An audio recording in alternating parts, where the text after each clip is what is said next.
Welcome two MB academy. आज की इस वीडियो में हम प्राइम एनजी टेबल को एंगुलर में ऐड करेंगे।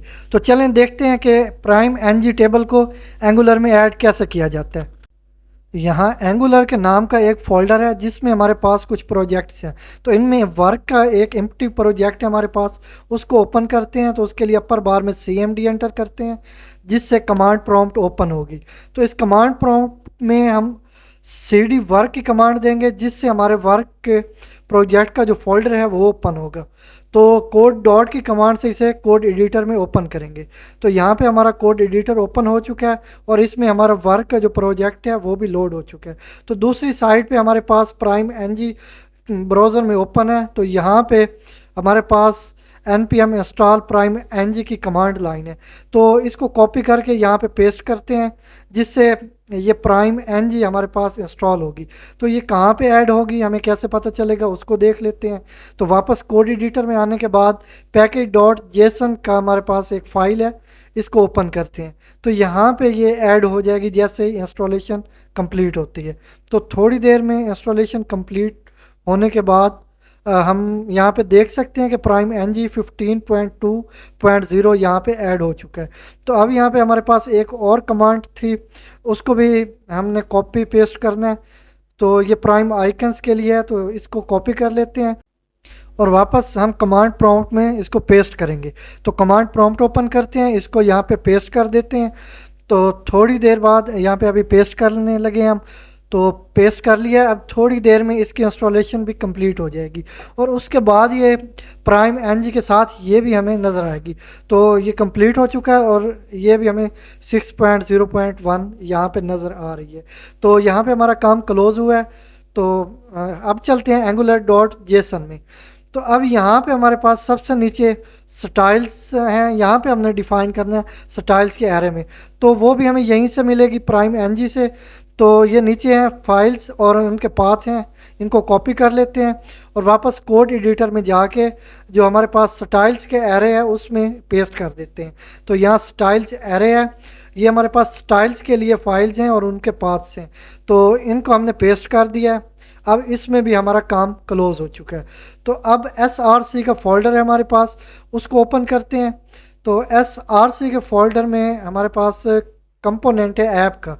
इसमें जो module.ts है, इसमें हमने मॉड्यूल्स को यहाँ पे इंपोर्ट करना होता है और रजिस्टर करना होता है। तो वो कहाँ से मॉड्यूल हमें मिलेगा उसको भी देख लेते हैं। प्राइम एनजी में हम चलते हैं। अब यहाँ से हमने टेबल को ऐड करना, तो टेबल को सर्च कर लेते हैं, नहीं तो काफ़ी सारे कंपोनेंट्स हैं तो हमें टाइम लग सकता है सर्च करने में। तो यहाँ पे हमारे पास ये फाइल है जिसको हमने इंपोर्ट करना है, टेबल मॉड्यूल है।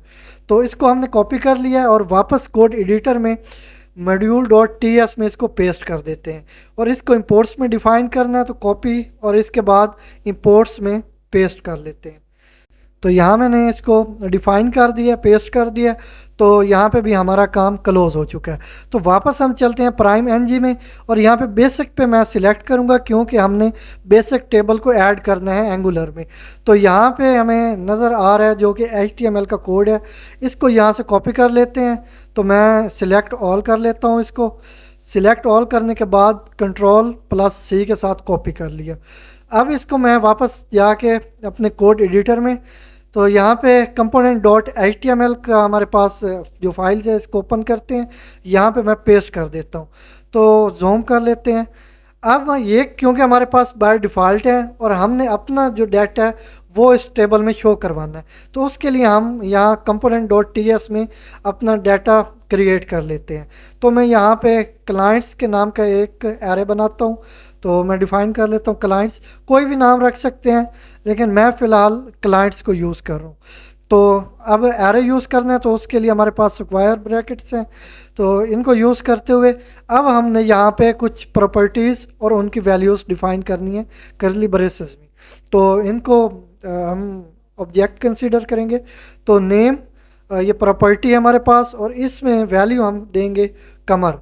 तो मैं यहाँ पे नेम और उसकी वैल्यू कमर और कॉमा के साथ सेपरेट करके अब एज डिफ़ाइन करूँगा और एज यहाँ पे मैं दे देता हूँ कोई भी दे देता हूँ, मैं यहाँ पे 25 दे देता हूँ। तो ये बगैर कॉमास की होगी क्योंकि न्यूमेरिक वैल्यू है। तो इसके बाद हम फ़ोन नंबर देंगे। फ़ोन नंबर प्रॉपर्टी में वैल्यू हम कोई न्यूमेरिक वैल्यू है, तो इसलिए हम कॉमास यूज़ नहीं करेंगे। तो कॉमा के साथ इसको भी सेपरेट कर लेते हैं। अब मैं यहाँ पे एड्रेस की प्रॉपर्टी को यूज़ करते हुए इसमें वैल्यू दूंगा। तो अब मैं कॉमास यूज़ करूँगा क्योंकि ये करैक्टर्स हैं। तो यूएस से मैं इसका एड्रेस डिफ़ाइन कर देता हूँ। तो अब हम तकरीबन इतना ही रहने देते हैं, इसको लॉन्ग नहीं करते, नहीं तो जितना डाटा चाहें ऐड कर सकते हैं। तो मैं सिर्फ इतना ही रहने देता हूँ। इसको अब कॉपी कर लेते हैं और नेक्स्ट पेस्ट करते हैं। तो कॉपी मैंने कर लिया है। अब मैं आगे कॉमा के साथ सेपरेट करना होता है नेक्स्ट ऑब्जेक्ट को। तो यहाँ पे मैंने पेस्ट कर दिया। अब मॉडिफिकेशंस करते हैं। तो जो हमारी प्रॉपर्टीज़ हैं वो वही रहेंगी, सिर्फ वैल्यूज़ को चेंज करेंगे। तो नेम को मैंने चेंज कर लिया। अब एज को चेंज कर लेता हूँ 28। फ़ोन नंबर चेंज कर लेता हूँ। तो मैं यहाँ पे 5, 6, 7 और 8 डिफ़ाइन कर देता हूँ। इसके बाद मैं यहाँ पे इसका एड्रेस भी चेंज कर दूँगा। तो एड्रेस में हम यहाँ पे जापान की वैल्यू दे देते हैं। इसका अब सारी वैल्यूज़ चेंज हो गई हैं, तो इसको भी अब कॉपी पेस्ट कर लेते हैं। तो इस तरह हमारे पास ये अब 2 क्लाइंट्स हैं, तो थर्ड क्लाइंट हम ऐड करते हैं। तो कॉमा के साथ सेपरेट करके हमने इसको भी पेस्ट कर दिया। अब यहाँ पे भी हम प्रॉपर्टीज़ वही रहने देंगे और उसकी वैल्यूज़ चेंज कर देंगे। तो नेम में मैं अहमद डिफ़ाइन कर देता हूँ, एज को मैं 30 कर देता हूँ और फ़ोन नंबर भी मैं कोई रैंडम फ़ोन नंबर दे दूँगा। तो इसको भी चेंज कर लेता हूँ। तो इसके लिए मैं 4321 ये फ़ोन नंबर डिफ़ाइन कर दिया और एड्रेस वैल्यू भी मैं चेंज कर देता हूँ। यहाँ पे मैं इसको रिमूव करके पाकिस्तान डिफ़ाइन कर देता हूँ। तो अब ये हमारे पास 3 क्लाइंट्स हैं, इनको हम फर्दर और ऐड कर सकते हैं, लेकिन हमें इतना ही काफ़ी है क्योंकि हमने सिर्फ समझना है। तो हमारा काम यहाँ पे क्लोज़ है। अब चलते हैं वापस HTML में। अब यहाँ पे हमने क्लाइंट्स यूज़ किया, तो प्रोडक्ट्स को चेंज करके यहाँ पे हम क्लाइंट्स डिफ़ाइन करेंगे वैल्यू में। तो नीचे हम मॉडिफिकेशन कर देते हैं सारी। यहाँ कोड को इरेज करके यहाँ पे हमारे पास फर्स्ट पे नेम था, तो मैं नेम दे दूँगा। सेकंड पे हमारे पास एज है, तो मैं एज डिफ़ाइन कर देता हूँ। अब नेक्स्ट हमारे पास फ़ोन नंबर है, तो मैं यहाँ पे फ़ोन वैल्यू दे देता हूँ। और लास्ट में हमारे पास एड्रेस है, तो मैं यहाँ पे एड्रेस दे देता हूँ। अब इसी तरह हम लेट में प्रोडक्ट है, मैं इसको भी चेंज कर देता हूँ। हम लेट दे देते हैं वैल्यू। तो यहाँ पे प्रोडक्ट भी रहने देता है, तो कोई प्रॉब्लम नहीं थी। तो इनको हम चेंज करेंगे इसी तरह, जैसा कि फर्स्ट पे एटम डॉट। अब नेम को हमने शो करवाना है, तो मैं कोड को इरेज करके नेम कर दूंगा। और इसी तरह बाकी सारी चेंजेस भी कर ली हैं। तो अब ये हमारा काम यहाँ पे कंप्लीट हो चुका है। अपने कमांड प्रॉम्प्ट को ओपन करते हैं और अपने प्रोजेक्ट को रन करते हैं। उसके लिए ng सर्व की कमांड है हमारे पास, वो मैंने यहाँ पे एंटर कर दिया है। और थोड़ी देर में यहाँ पे कंपाइल भी हो चुका है और लोकल होस्ट जो कि एक पाथ है वो हमें मिल चुका है। इसको हम यहाँ से कॉपी करेंगे, लोकल होस्ट 4200, इसको मैंने कॉपी कर लिया। अब हम अपने ब्राउज़र को ओपन करते हैं।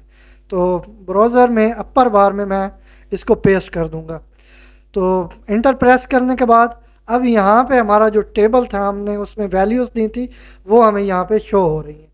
तो इस तरह हम एंगुलर में प्राइम ng टेबल को ऐड करते हैं। इसके अलावा दूसरे कंपोनेंट्स हैं वो भी ऐड कर सकते हैं, फॉर्म्स ऐड कर सकते हैं, या जिस चीज़ की भी हमें ज़रूरत हो, जिस कंपोनेंट की हमें ज़रूरत हो, वो यहाँ पे हम ऐड कर सकते हैं। तो अगर आपको हमारी वीडियो पसंद आई हो तो लाइक करें, शेयर करें और हमारे YouTube चैनल को सब्सक्राइब करें।